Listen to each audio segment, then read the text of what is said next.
Y'all, welcome back to the channel. I'm Lady Nika, and with How to Get Away with Murder. This is season 3, episode 3. Always Bet Black. And we start this episode off seeing Oliver going to clean that phone Annalise had given him right before they start, arresting her 2 months into the future.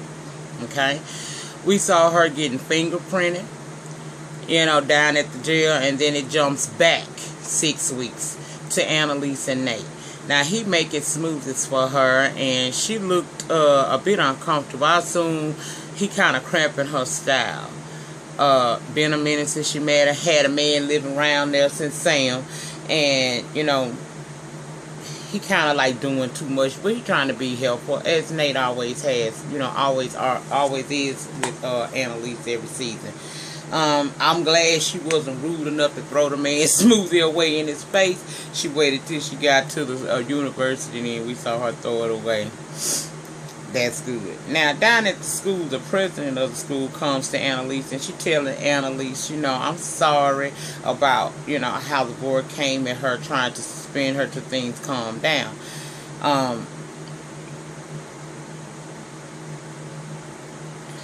They told her last week they wanted to suspend her until things calm down and they can find out who had been posting those flyers all over the school.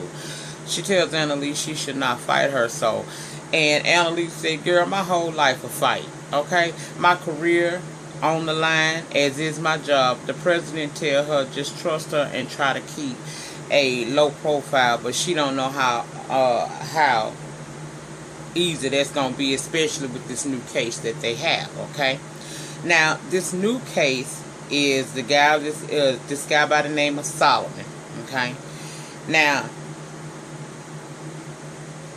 it's this girl that he was with, and she apparently overdosed and died, and the last footage of this girl, it showed him to be the person that was last with her, okay?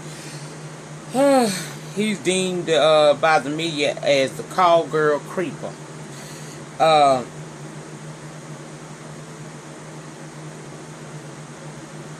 After hearing all of the stuff that Annalise told them about this crime that had been committed, no one in her class seemed to want to jump up and take this case like they had the 2 previous cases.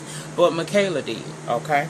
Now, in court, we find out that he took selfies with this lady, passed out, and 7 minutes later, he called the police, claiming she overdosed. Now, Micaela heard this, and she tried to back out the case, okay? But Annalise told her that ain't how we do things. Once we take a case, we work it to the absolute end. So you're not gonna be able to quit this case, okay?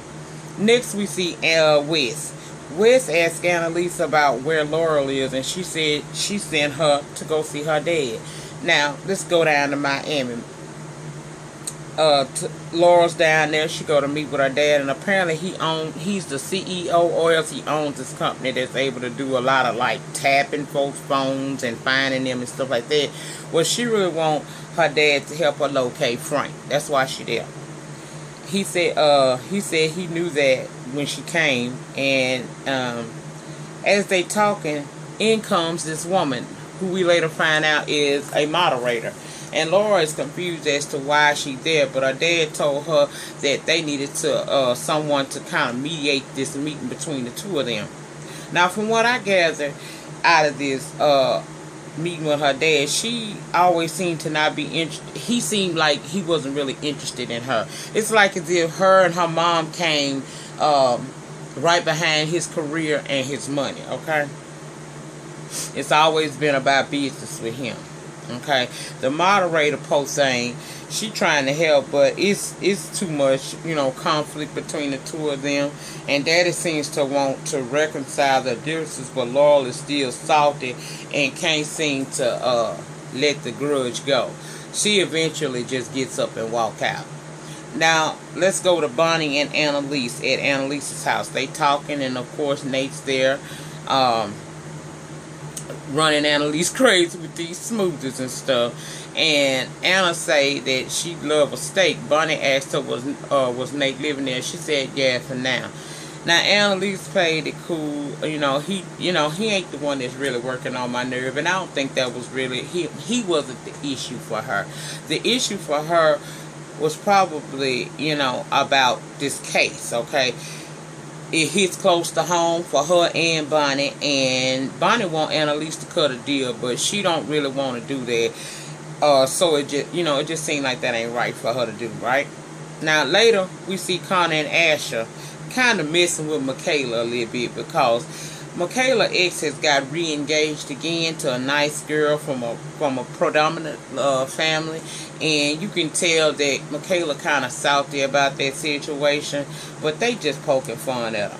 Now Solomon was there too, and he seemed to like, Micaela. He seemed somewhat interested in Micaela, but Asher let it be known straight up and from the gate, that's his boo for now. And Bunny walked in as they were saying this shit, and he had to look like he had a little egg on his face, not for nothing.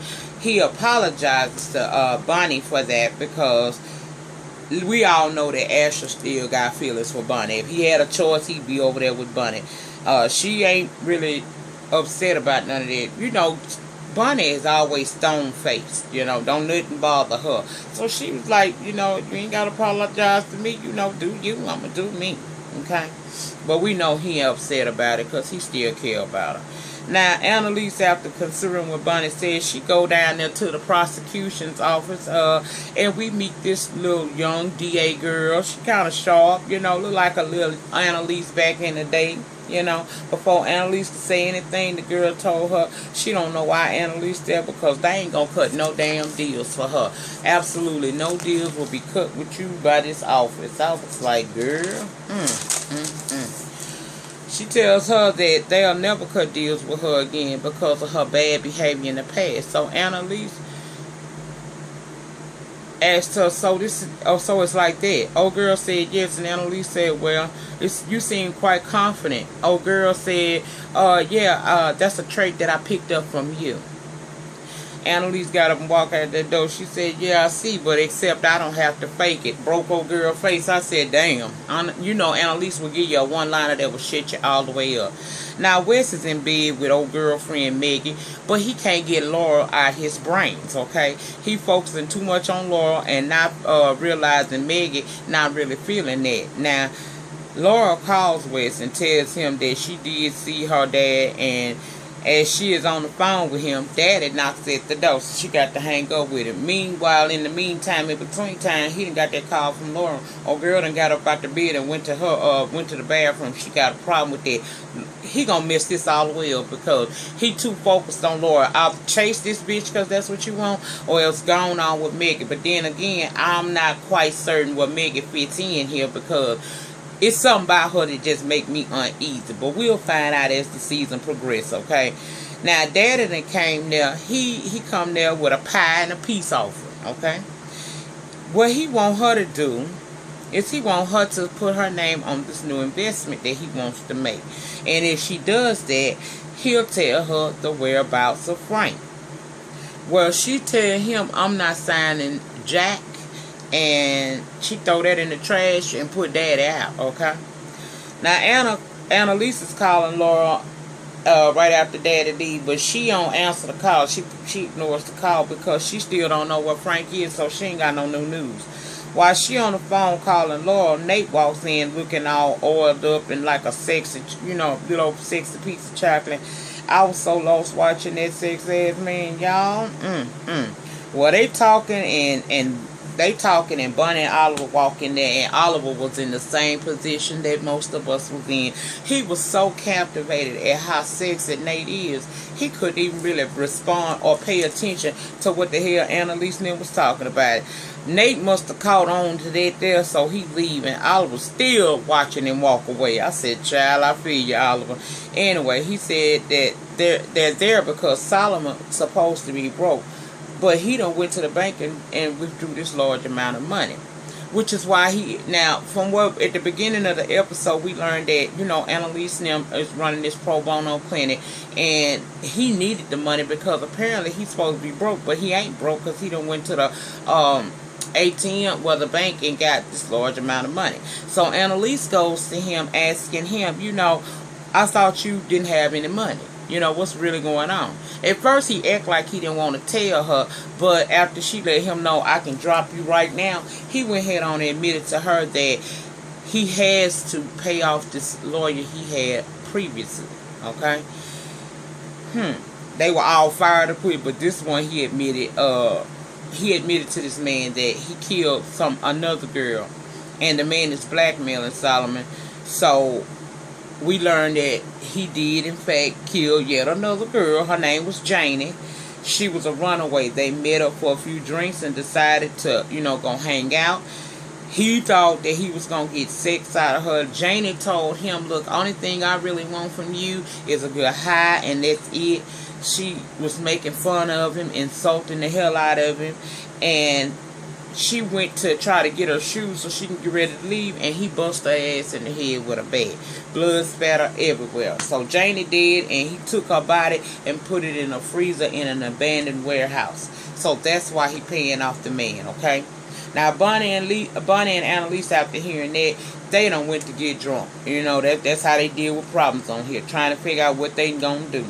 Bonnie wanted to turn his ass in to the Fed, to the people. But Annalise telling her, now you can't do that, because if you go and spill tea right now, at this point he'll know it's you. Bonnie crying, saying it's not fair that this girl mom is still updating the website she created, hoping to one day hear something about what happened to her daughter. Okay? It's been years, and Annalise understood and is trying to bring comfort. Even invited Bonnie to stay over that night, but she declined. She told Annalise she ain't gonna call the police. Annalise said, I wasn't worried about you calling the police. I really was just trying to offer you, to stay here overnight since we've been drinking, you and your feelings, and yada, yada, yada. Now, let's go visit Micaela. She so in her feelings, she done took Solomon money and went down to the casino with Asher, Connie, and Oliver, okay?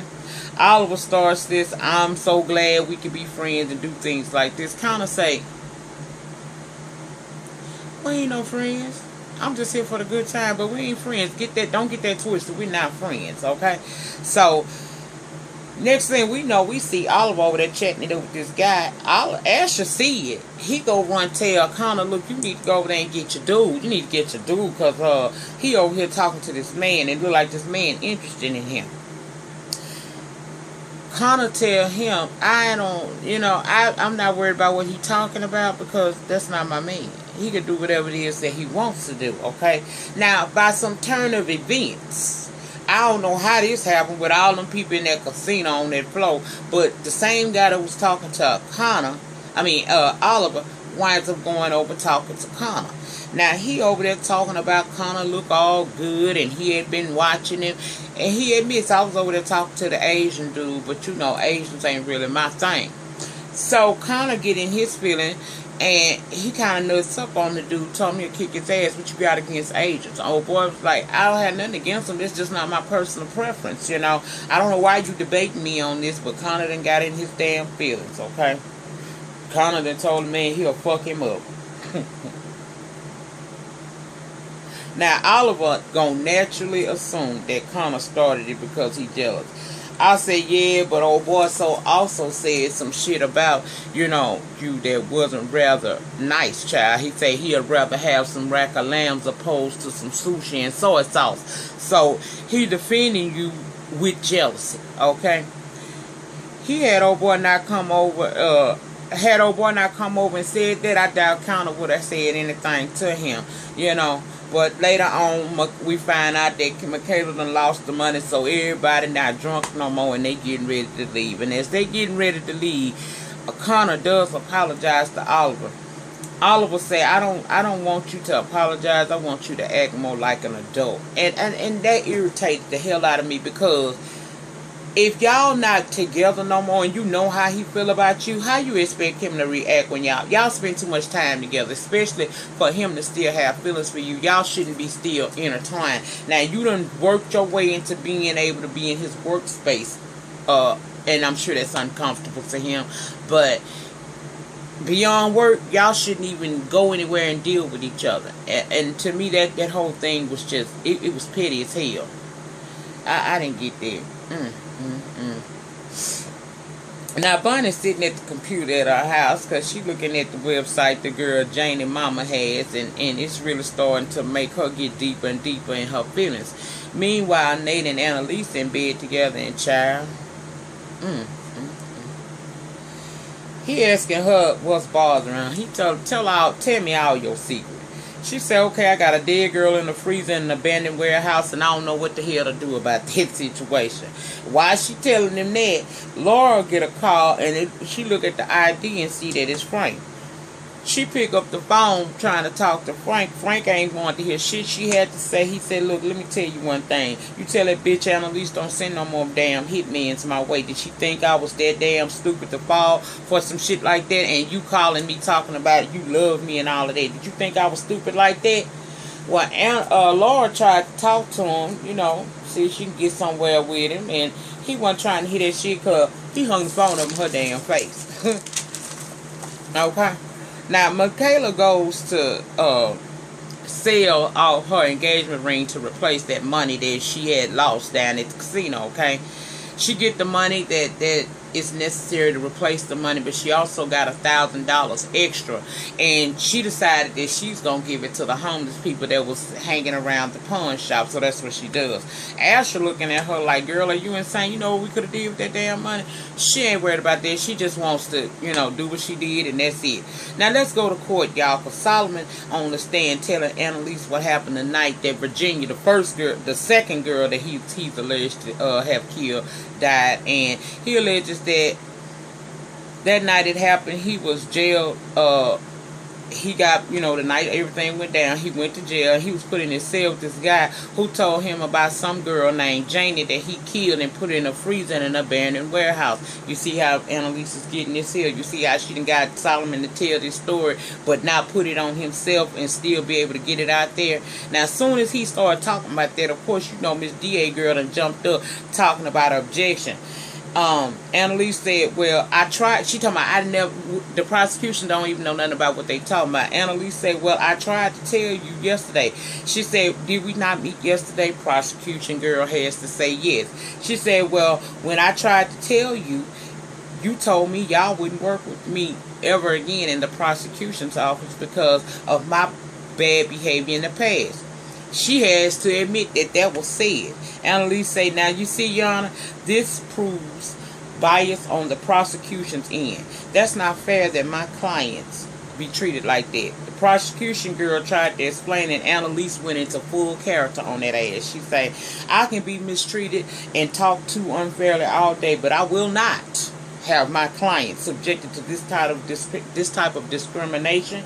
I'm paraphrasing, y'all, and the bottom line is, after she said all of that, judge is side-eyeing DA girl because that is against, you can't show bias against the defense attorney because you got an issue with things that went on with a case in the past. You can't do that. You have to, you got to treat each individual case individually. You can't go by because I know 2 months ago this hoe did some shit. I ain't fucking with her because that could be causing your client undue stress and time in court when it could be taken care of simply by you working with this person. So bottom line in this story was Solomon wind up getting a minimum of 3 years in prison. Okay, now they go back in the room where they discuss things and Annalise and Bonnie telling Solomon that he will receive 3 years if he take the deal.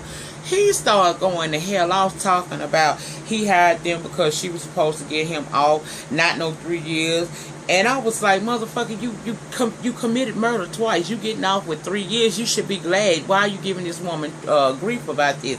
But child, Annalise was at the end of her rope with Solomon. She hauled back from the motherland and slapped the taste out of his mouth. So much so Bunny even flinched. She wasn't ready.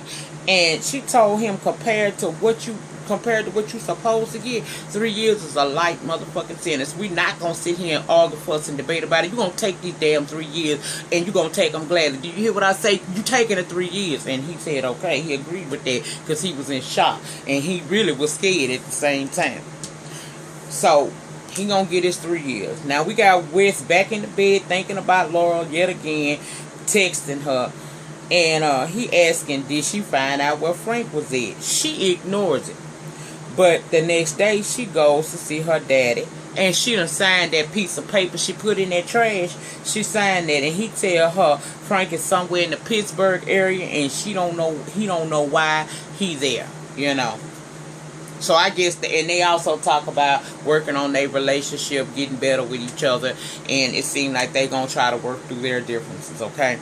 Now, Micaela goes to Annalise to give her the money that she blew, but Bonnie apologized to her about Asher. Bonnie say, you don't owe me no apology. You screw whoever you want to. Y'all know Bonnie don't begin a damn. She do, but you can't tell by her facial expressions that she care. Now, Annalise is sitting in there. She reading the article on the web about the case they just basically won. And she kind of happy the mom can finally find closure and that they recovered the girl's body. Now, let's go to a scene that was very strange to me. Very, very strange. You got the president of the university. Remember the woman that was getting kind of close to Annalise, like she was going to give us some lesbian dieties? Well, she's also reading this same article on the internet, and she gets this call, and all we hear her say is, yes, Daddy, I'm reading it now. Now, what's this about? Who's Daddy? West calls Laurel yet again, even though Megan done stressed herself deaf trying to make sure that he has a good birthday. He can't enjoy what she's trying to prepare because he's trying to get hold to Laurel. So we find out from Meg. Megan told him, look, I know there's a bond with Laurel and you deserve to be happy. She said, I'm sitting here in your face and you can't get Laurel off your mind. She said, look, Wes, I want you to be happy. Even if I don't know what that means for me and you, I want to see you happy. So if doing this right here this way and ignoring me is what makes you happy, then I'll gladly step aside to allow you to be able to find your happiness. But of course, you know he ain't finna do that. He talking about he want her, and then I guess it goes down. Laurel get back in town and she tell Annalise she has no idea what Frank is, although we know she does know. Now let's go 6 weeks later, back to the scene. Oliver has cleaned Annalise's phone. Bonnie say that she's got to get closer to them, you know, and she tell the police because they taped it off. So she's trying to get closer back over there. She tell them that she the lawyer in order to get back close. She doing that. Oliver tries to go and drop the damn phone so it could be found. And someone they hear says, hold up, wait. We done discovered another body, and this body has a pulse. So who the hell is it? Now we done already found out it ain't. We know it's not Oliver. We know it's not Bonnie. Who y'all think underneath that sheet? It gotta be somebody to make Annalise cry the way she was crying. So I'm confused, child. Y'all know that I have to get back in the swing of things with Annalise and them, because Annalise in this show here, she tend to take me forward, then she take me back, and I gotta do that to y'all. I gotta take you forward, and then I gotta come back. So give me a week or so, because this is my first review of it. I'm 3 weeks behind. So, well, 2 weeks behind, because this is the third week. But give me a little time to get back in the swing of things. I have to remember that this is how Shonda do me on How to Get Away with Murder. So, I'm going to get better with it. But that's pretty much the gist of what the hell happened on How to Get Away with Murder this past Thursday night. I will be reviewing this show. I won't be reviewing Empire, because, honestly, I don't want to. I mean, I ain't gonna even lie about it. I don't want to. I'm not into Empire like I was when it first came out. The show has lost a lot. Although I still watch it, I'm just not interested in doing a review on it. If you want a review for that show, of course, please see Ashley Miller. I know she does it. I think might do it. And I don't think Random TV Reviews does it. But you can check over there and see. But that's it, y'all. I'll see y'all tomorrow for tonight's episode of Love and Hip Hop Hollywood. And anything else that I'm supposed to be doing tomorrow in the morning will get done. I'm caught up. So, in the meantime, in between time, please like, comment, subscribe. I'll see you guys back tomorrow for that Love and Hip Hop foolery that we love so much. Peace out.